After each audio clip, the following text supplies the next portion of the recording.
This could be a very good horse, endorsing his position in the market for next year's 2,000 guineas. Frankel wins the Royal Lodge in tremendous style.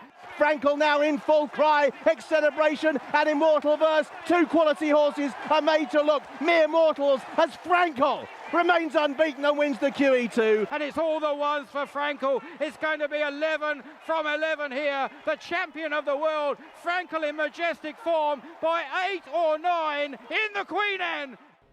This is the story of Frankel, a horse who was centuries in the making and who for 3 seasons has dazzled and amazed in equal measure. For 300 years, man has been breeding racehorses in the hope of what might be achieved. And in Frankel, they may just have created not only the best horse we've seen, but the best there has ever been. Extravagantly brilliant flat race horse that anyone's ever seen or ever likely to see. He really is, he's something else.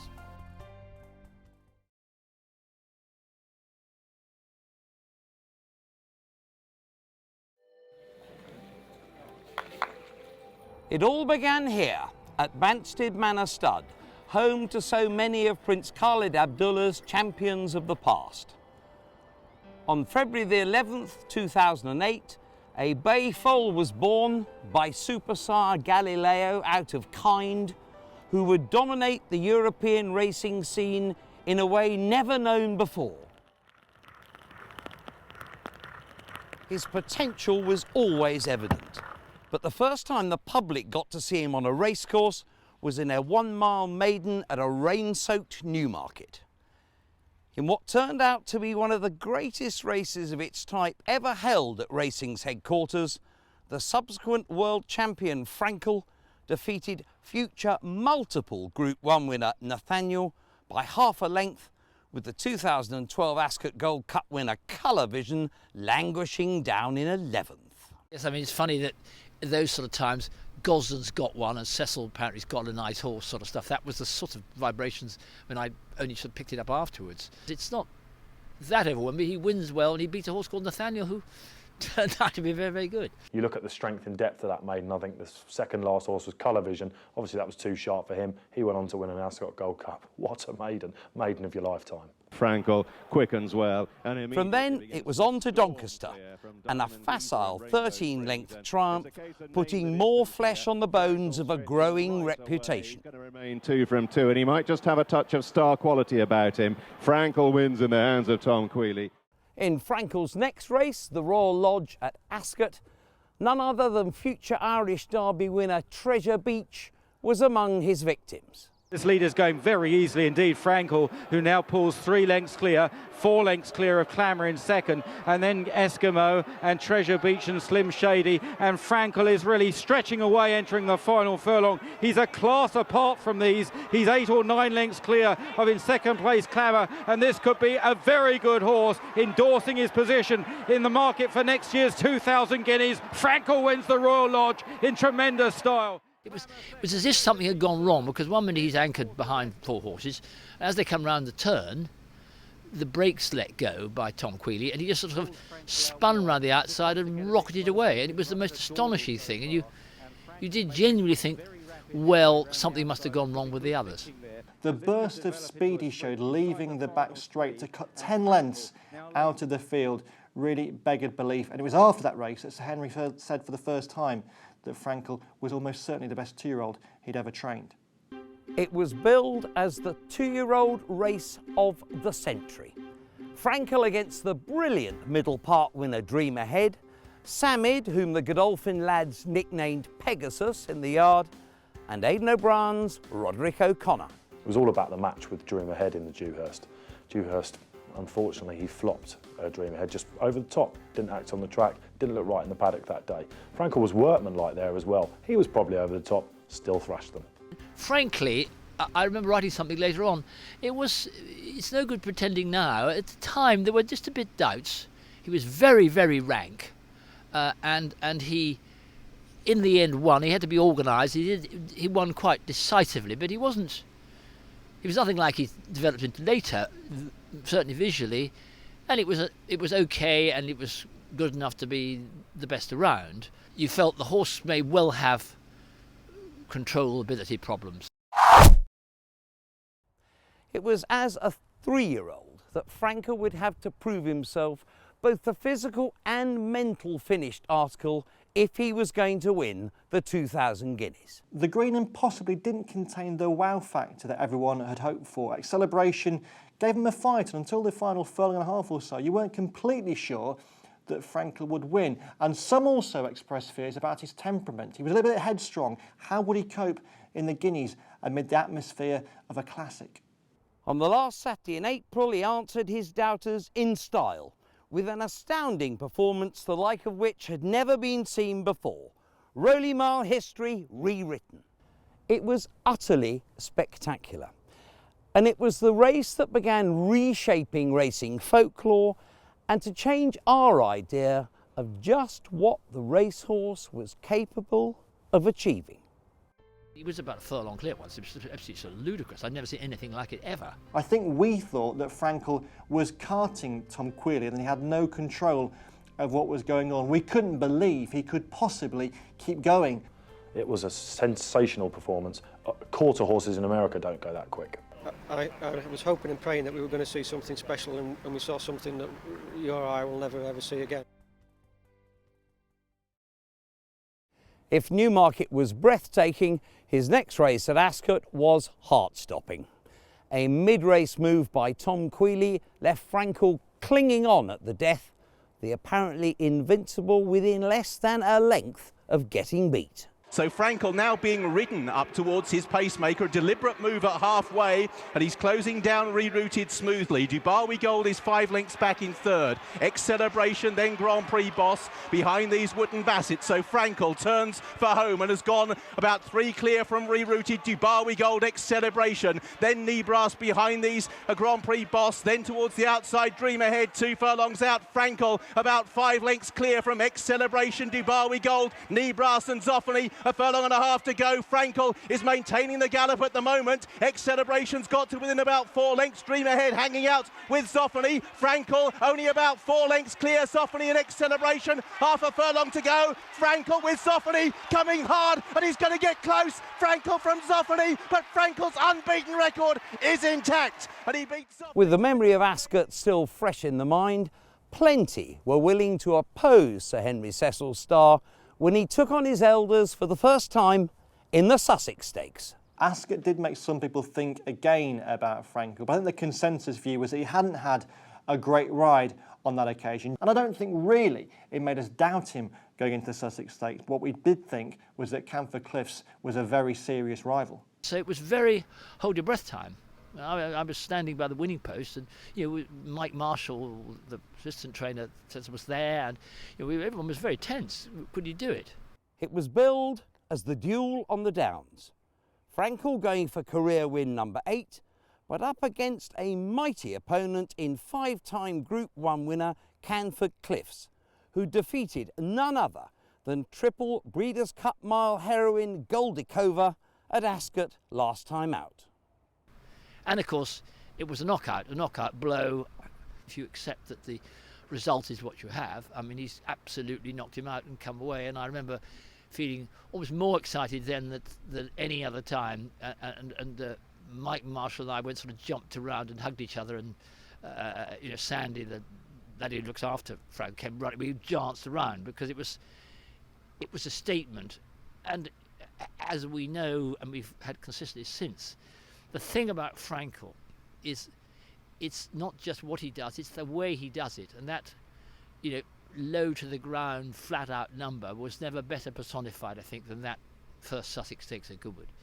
And so Frankel's season would end back here at Ascot in the Queen Elizabeth II Stakes on the inaugural Kipco Champions Day. 2 furlongs out, the moment of truth as Frankel moves alongside Bullet Train. Immortal Verse in danger of running up the back of the pacemaker. Frankel is asked to stretch, has found 2 to 3 lengths from Ex-Celebration and Immortal Verse. Frankel being held together. Ex-Celebration 2 lengths down. Frankel now in full cry. Ex-Celebration and Immortal Verse. 2 quality horses are made to look mere mortals as Frankel remains unbeaten and wins the QE2.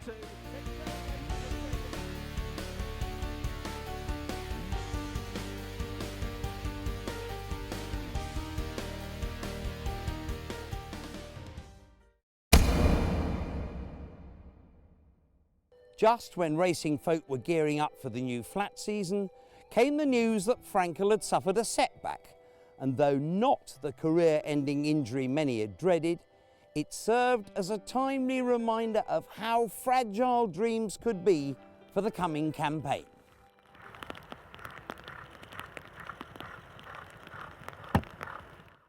But the setback did nothing to stop Frankel, and he demolished old rival Celebration by 5 lengths in the Lockinge, prompting a few to complain that their rematch a month later in the Queen Anne at Ascot might be a bit boring.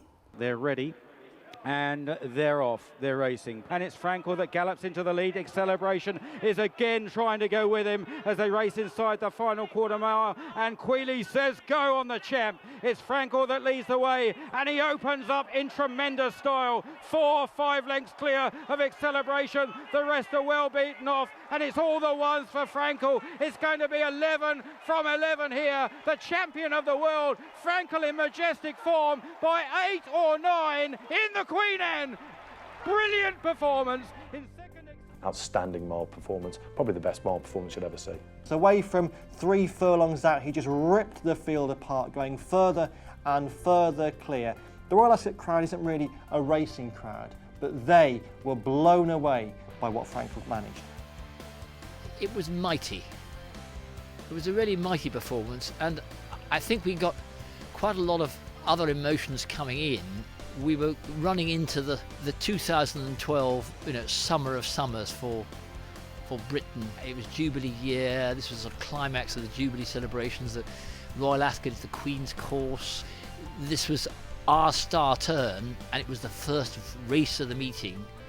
And once again, Frankel didn't just win. He absolutely blew them away. Another page in the record books was written at Goodwood in August, when 20-1 on-shot Frankel became the first horse to win back-to-back Sussex Stakes and make it 7 Group 1s on the bounce in the process. That was just the warm-up, though, for the Juddmonte International and a first try at 1.25 miles. They don't hang Group 1s out on plates, and there were plenty at York to exploit the slightest weakness in Frankel's unproven stamina. Godolphin's Far had a distant view of Frankel in the Sussex Stakes, but had proven himself 1.25 mile horse of the highest order when third behind So You Think at Royal Ascot and a battling second in the Eclipse. Also lying in wait was 4-time Group 1 winner St Nicholas Abbey, who had won the previous season's Breeders' Cup Turf and had the benefit of 2 pacemakers in the race. The York crowd was just the best. I mean, the atmosphere and the way they accepted him and greeted him and wanted to get a piece of him. I mean, there was a record crowd at the start, let alone anywhere else. So it was a really exceptional day.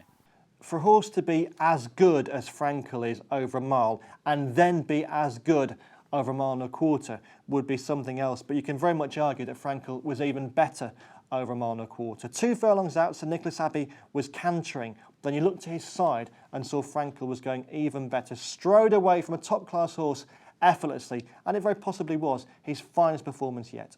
As had been the case in his 12 previous runs, Frankel returned victorious, and the passionate Yorkshire crowd, up 50% on the previous year, embraced Frankel and Sir Henry as one of their own. By now, Frankel was a very rare beast indeed, a flat horse who had broken out from the confines of the racing parish and into the public consciousness. Frankel was a horse with his own range of designer clothes, and even Her Majesty's household cavalry were persuaded to don the pink and green silks for one morning at least.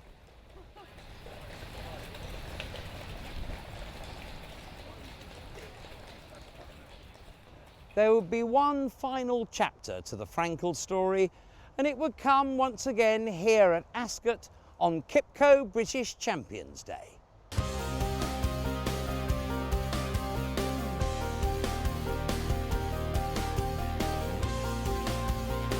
Ten furlongs, they're off and racing. Frankel slow away. A little bit of early drama with Frankel in 5th place, Sleeping coming out of the stalls. Cirrus de Zegler, Frankel moves alongside, Quealy's finger poised on the button for one final electric burst. Frankel bidding to settle it. Cirrus de Zegler is making a fight of it on the far side. Frankel extends. Cirrus de Zegler is a worthy adversary, but up towards the line. All comers, all grounds, all beaten. Frankel won the Champion Stakes and lives up to the title. He had it under control, but that is him, isn't it? He is the greatest, isn't he? I have so much belief in this horse, and I suppose in the past we sort of pushed that to the limit, but he's amazing, and I mean we sort of lost the length, but the length is nothing to him. You know, it's unusual for a flat crowd to get so behind a horse. It's so touching, and you know, you just come in and you say to yourself, wow, you know, and that sort of sums the horse up in every way. Absolutely fantastic. Any ground and he still won as well. Absolutely fantastic, yeah. Best, definitely. About the 5th time I've seen it, and today, best I've ever seen it. Awesome, mate. As always, literally, like, it's unbelievable. Absolutely brilliant day. Most amazing horses. And he won. Brilliant.